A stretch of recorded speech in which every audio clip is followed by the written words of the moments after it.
We still do the marketing and everything like that to find deals. And really, we're not doing it to wholesale. We're doing it to find more properties to put in our portfolio. But if it don't meet within our buy box, within our criteria, we say, okay, then we can wholesale this deal out. This is Brandon Turner, and you are listening to the Average Joe Finances Podcast.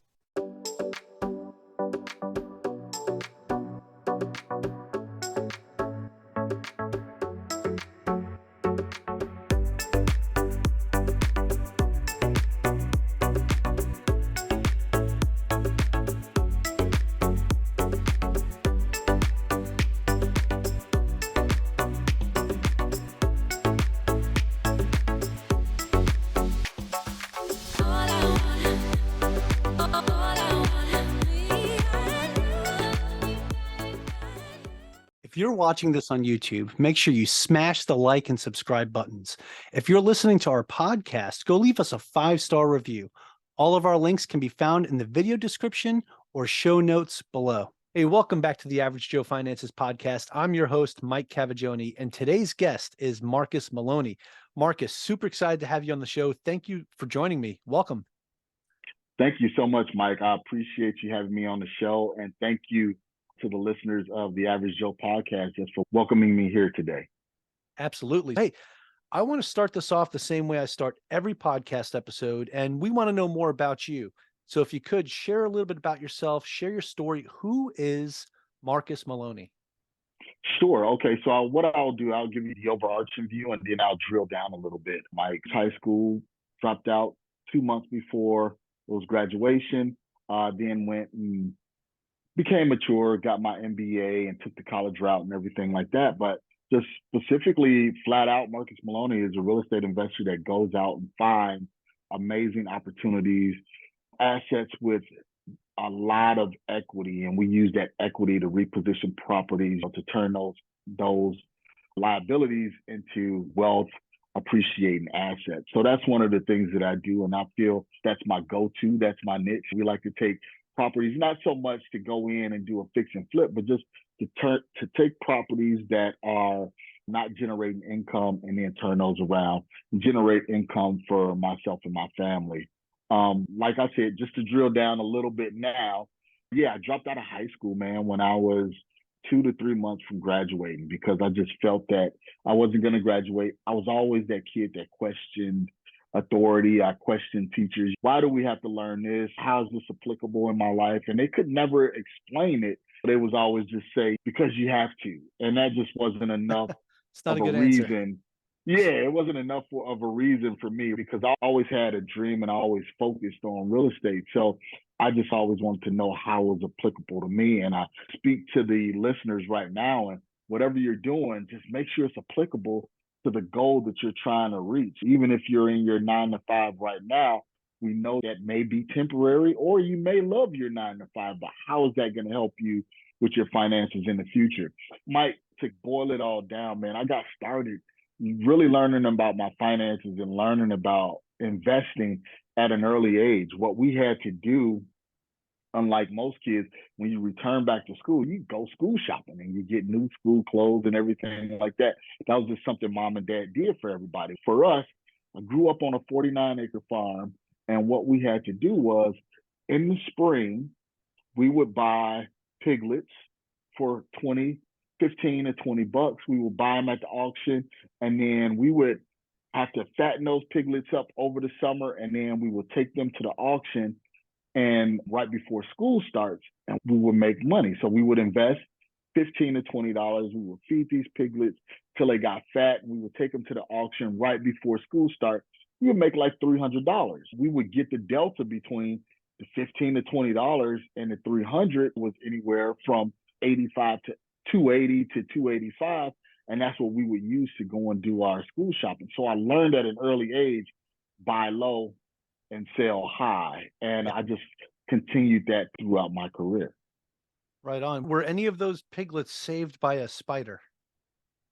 No Charlotte's Web happening here. Okay. No. I had to ask. But no, that's great, man. At a very young age now, you're learning about this, about investing essentially, right? Mm-hmm. Buying the piglets when they're babies for 15 to 20 bucks and then fattening them up and selling them for 300. Yep. Now, obviously there's cost in there as well with having to feed them and stuff. So you can think about that in a real estate term, like holding costs, right? So like how long are you holding Yes, them for? How much does that eat into your profits and things like that? So I think that's a very valuable lesson that you learned at a young age, and probably one of the reasons why you were questioning school and stuff. Hey, like this stuff isn't going to help me when I leave here. What's going to help me is learning how to make more money. exactly, So exactly. yeah, I think you had something instilled in you at a very young age. But now you did say that you went on to actually go to college, get your MBA, right? So did you Mhm. wind up going to get a GED, or did you go back to school and finish? Yeah, what happened, I dropped out of school and I was sitting around the house, and my mom, she's an astute person. She was a nurse, and my dad he was an immigrant from Panama, moved over to the States. So I definitely couldn't sit around and do nothing. So it was like, all right, what are you going to do since you dropped out of school? So I was like, you know what, let me just try and go and take the GED and see what happens. And guess what? I went and took the GED and I passed it. So I went from the back of the class, right, to the front of the class before my graduating class even graduated. So they graduated the end of May, the beginning of May. I was already done, had my high school diploma or high school equivalency.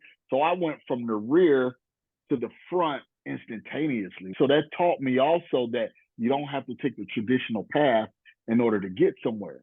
So I went, got my GED, and then from there to college. You know, I kind of screwed around in the streets because I was always thinking about money. So I would do a lot of odd things. We were selling car stereos, doing all kind of things just to make money. And then I finally found out, hey, you know what, that wasn't going to get me too far. And my brother, he took the traditional path. He was the astute person. So my family would always be like, you need to go and be more like your brother Mike, right? And go to school, go to college. So I took on that philosophy and I went and did it. And yeah, and then I got my MBA, and then it was like, okay, I got this degree. What's next?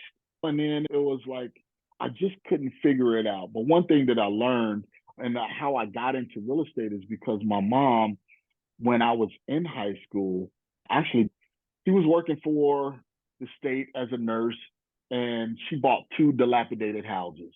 One was an old raggedy rental, and the other one was a fire damaged house. So immediately we were like, what is she doing? My mom was always entrepreneurial.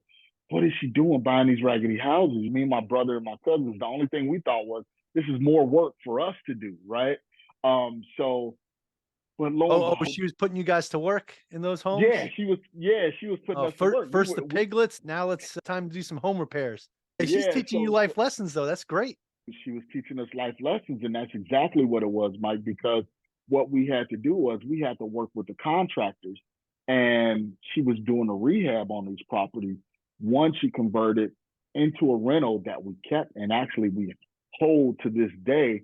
And then the other one, she flipped it, and then she came and showed me and my brothers and my cousins. She was like, this is how much I made on this one transaction, and it was like 30, 40,000, something like that. And this was in like 1988, 89 or whatever. This is before flipping and HGTV was even a thing. That's a lot And of money back then. yeah, definitely a lot of money. And then that struck that bug in me with real estate, right? Because I was like, if she can do this, when she did it in a few months, I was like, wow, you know what? I like to get my hands dirty. I like to do things like that. And then I saw the profit potential in it. So I was sold and I was hooked after that, Mike.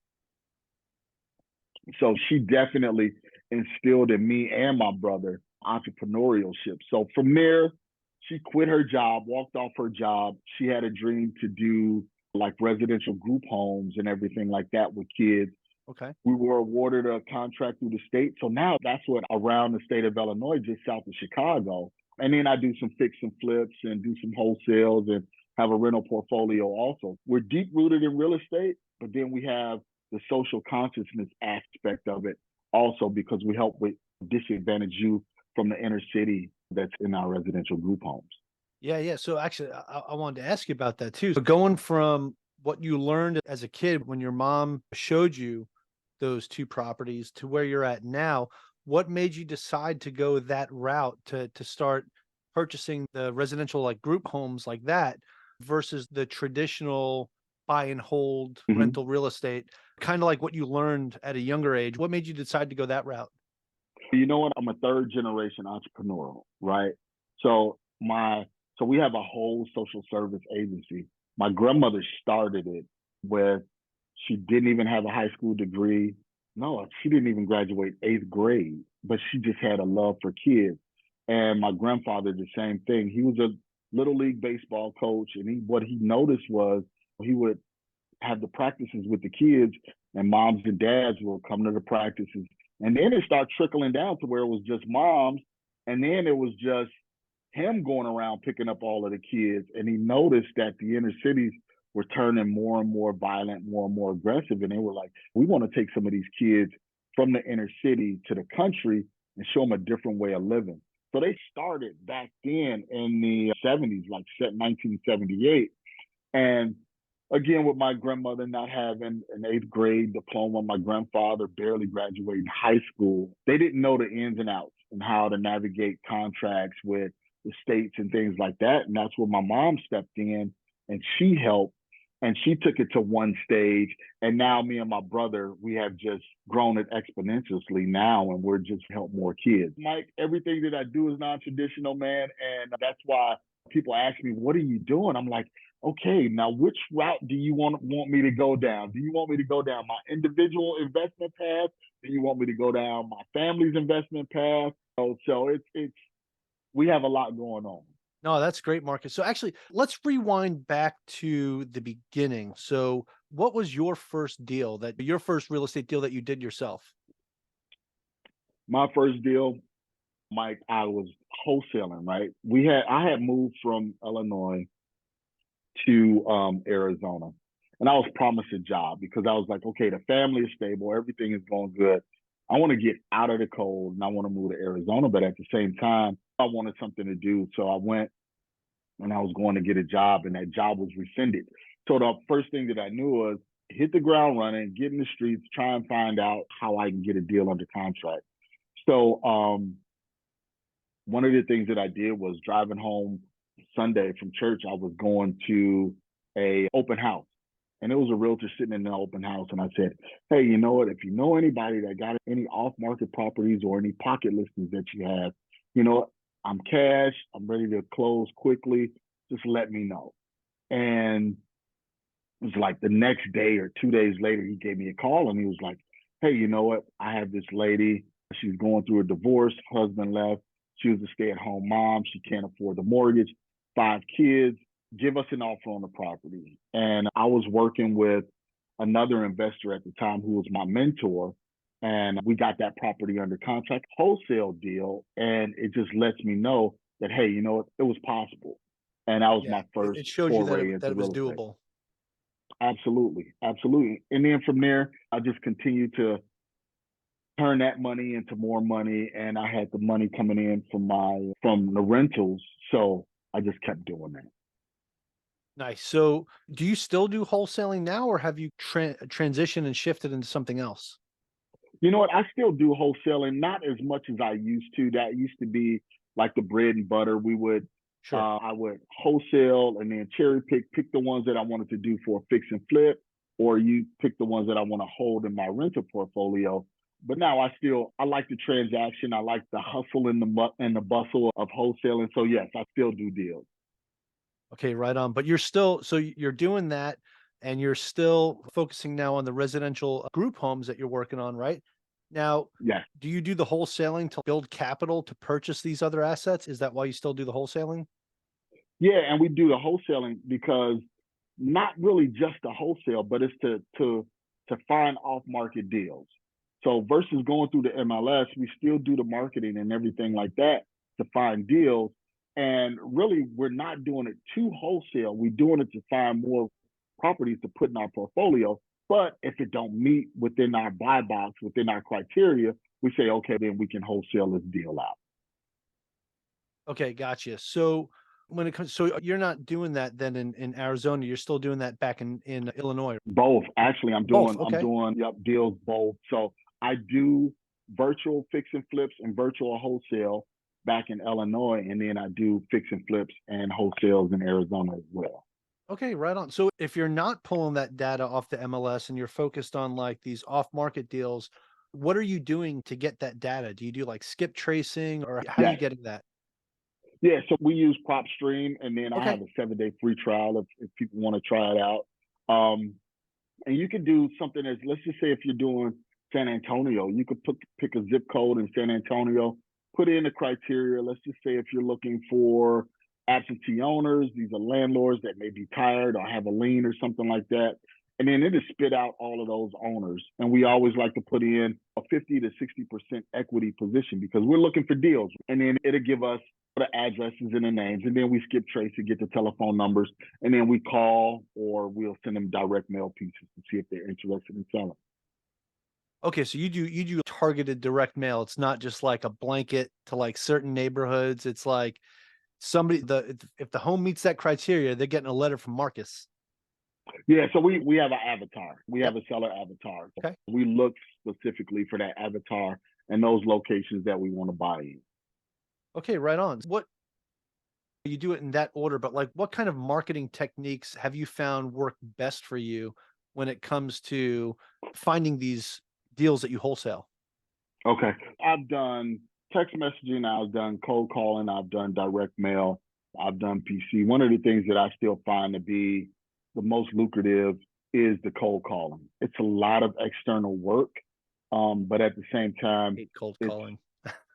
I know a lot of people hate it.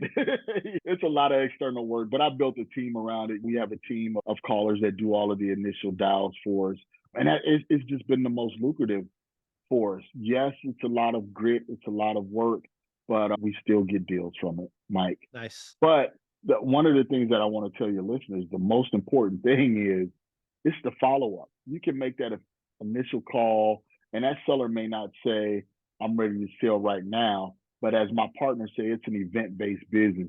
You got to wait till that event happens. That event may happen 6 months from now, 9 months from now, maybe even 2 years from now. But you want to still have your team calling and following up with that person. That way, when that event happens, you're the first person, you're top of mind. Yeah, no, that's fantastic because I've heard this before too. Like a buddy of mine was telling me not to get discouraged because I was doing like some mailers and stuff. I'm also a real estate agent, right? So I was doing it for that purpose. Like in certain neighborhoods, I was sending out these mailers, and you might not get anything at first. But you never know that somebody might be getting ready to sell their home and then remember that they got this letter from you, and they're going to Mm-hmm. go search for it and give you a call. Or they're going to remember your name and go look you up and give you a call. Yeah, definitely there has to be something that will trigger that if they remember you. If you did something creative to get them to remember you, then that's something different as well. And actually, I wanted to ask you that. Do you do anything creative like in your mailers? I've heard of some people, they'll send like a manila envelope and they'll put like some money in there, like some change, like coins, because people feel that and be like, oh, this feels different. What's in here? Oh, change. Yep. And they're like, oh, and they'll actually read the letter because it was something that prompted them to open the envelope and not just throw it away like other mailers that they may get.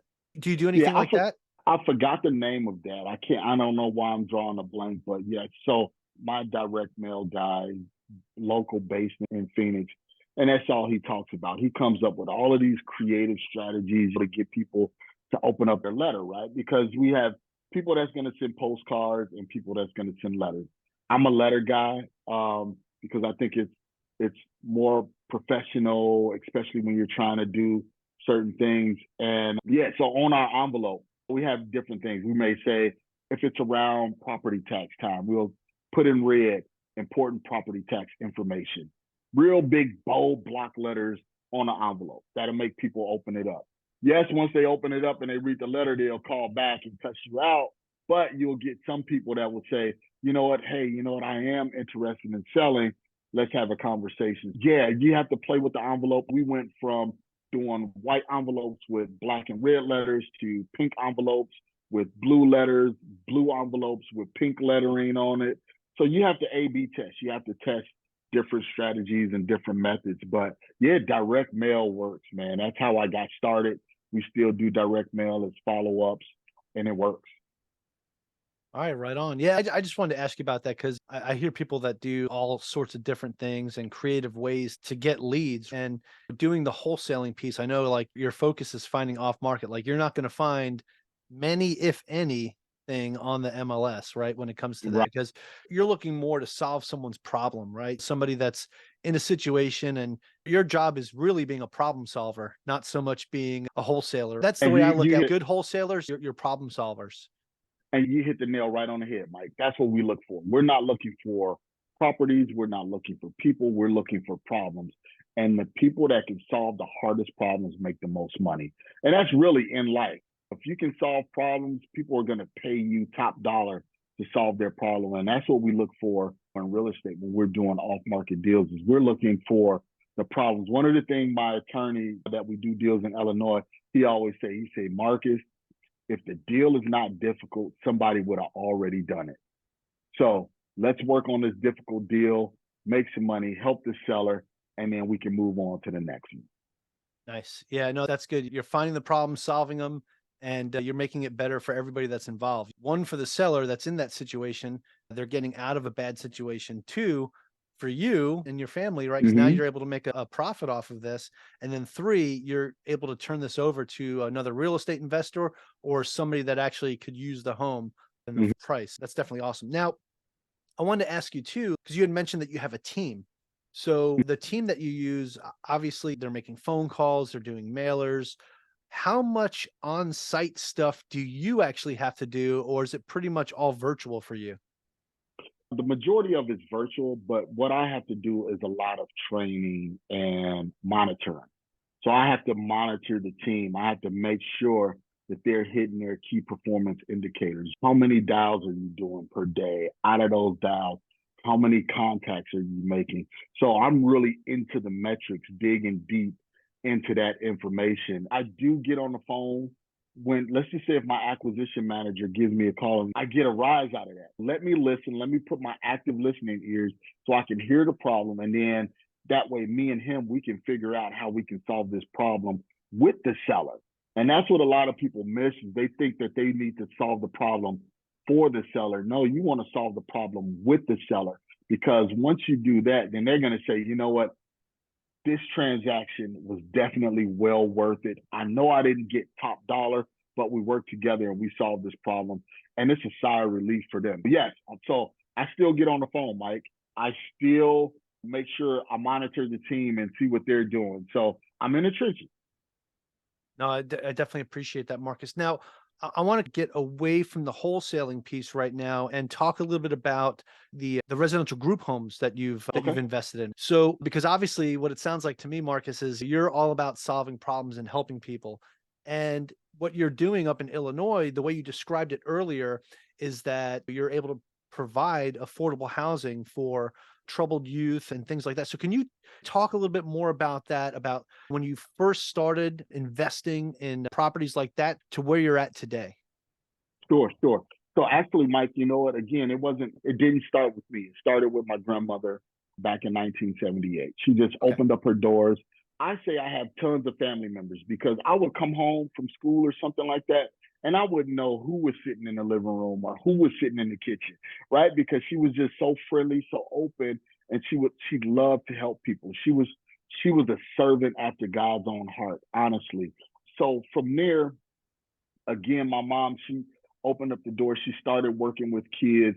And then because of what we were doing, we were working with a lot of the kids from like the juvenile detention centers. So they had an option. Hey, you either go to the detention center or you go out to this 49-acre farm in the middle of nowhere, get rehabilitated, and then you go back out, be a young man, and live an astute life.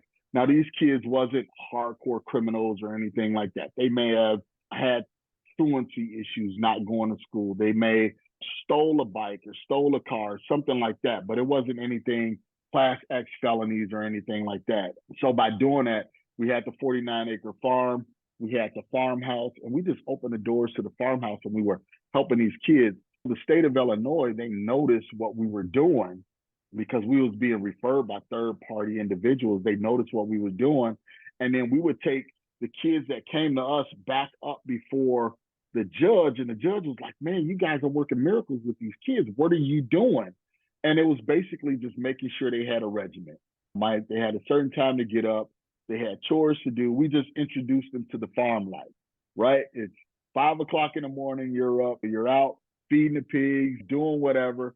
And then in the evening, you're going to bed and that's it. So we would take these kids back up before the judge, and the judge was like, man, you guys are doing miracles, because he started sending us some of the rough kids. And because of that, he had a relationship with the Department of Children and Family Services. And they were like, hey, you know what? You guys really need to look and see what these people are doing out here. And from that, they awarded us, I think at the time it was like $1.2 million contract to start opening up the beds for kids. And then we had that one house, and then we started buying more houses and more houses.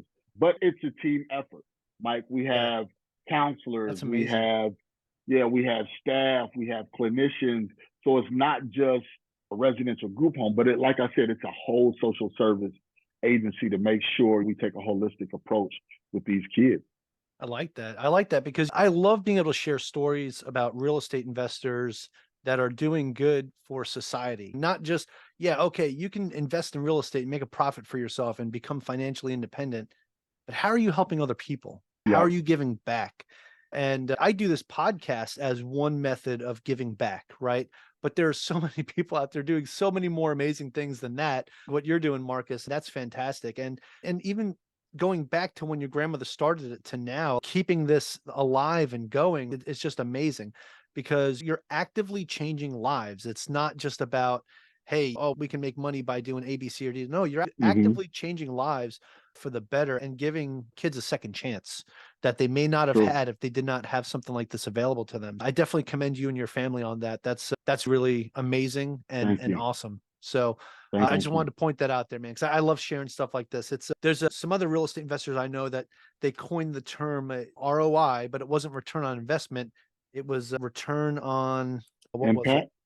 Impact. Yeah. Yeah. Michael and Susie Barnhart, they have a podcast where they talk about that stuff too. So that return on impact, man, what you guys are doing, that's huge. Again, kudos to you guys. And you know what, Mike? Yeah. Speaking on that, and the reason why I knew impact is because our philosophy is everybody wants to be an influencer, right? They want to be an influencer unless you make impact. Once you make impact in somebody's lives, now they look at you as, hey, that's somebody that's influential in my life because they have impacted me in some way or somehow. So it's not just social media, get on, do a bunch of talking, but how are you impacting? How are you changing lives? And this is one of the ways my family want to impact as many kids as possible. I absolutely love that, Marcus. That is fantastic. That's probably going to be the clip that we use for the audiogram of this episode because it's impactful, right?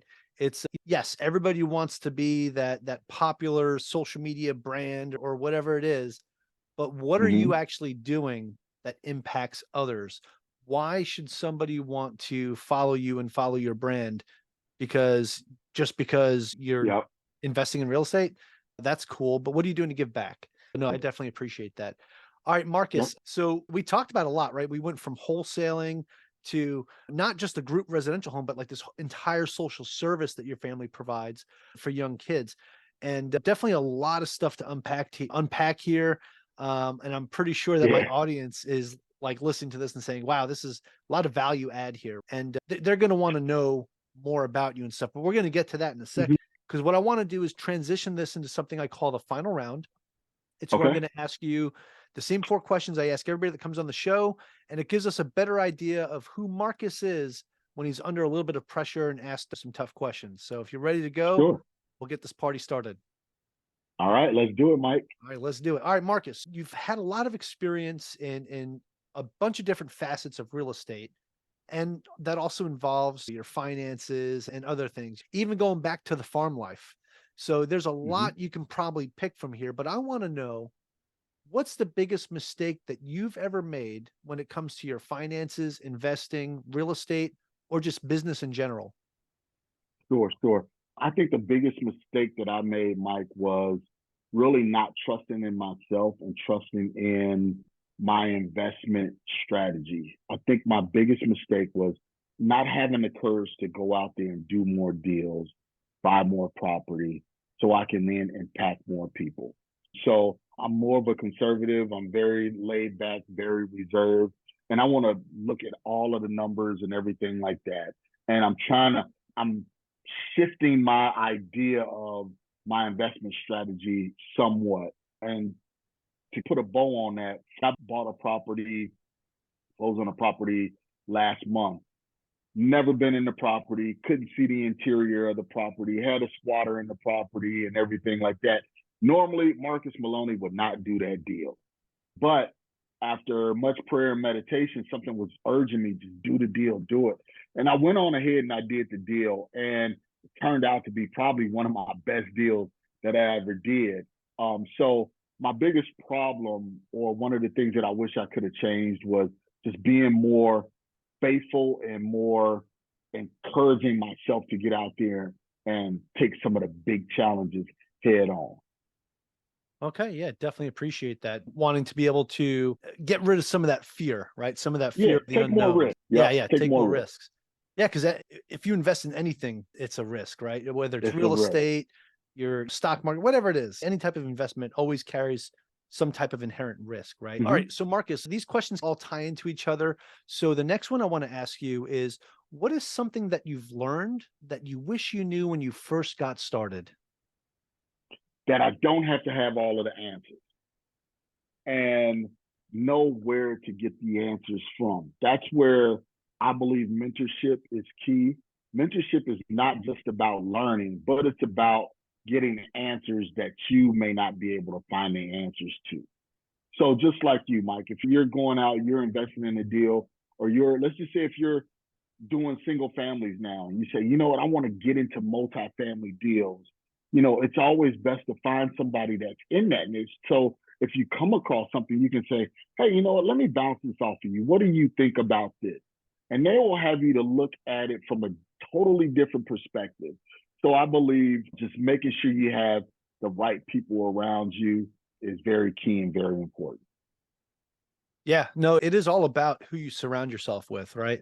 That is a very famous saying, you are the average of the 5 people that you hang around with the most. Yep. I think it's important that we pay attention to who we're giving our time to, right? So definitely appreciate that. Okay, so Marcus, the next question, again, ties into it. Do you have any tips or tricks that you would recommend to someone that is just getting started out today? Sure. And it goes back to what we was talking about, Mike. One of the tips and tricks that I would like to tell people is, one, I'm going to give you a tip and I'm going to give you a trick, but I just want to put this in your listener ears, is that to always be active listening.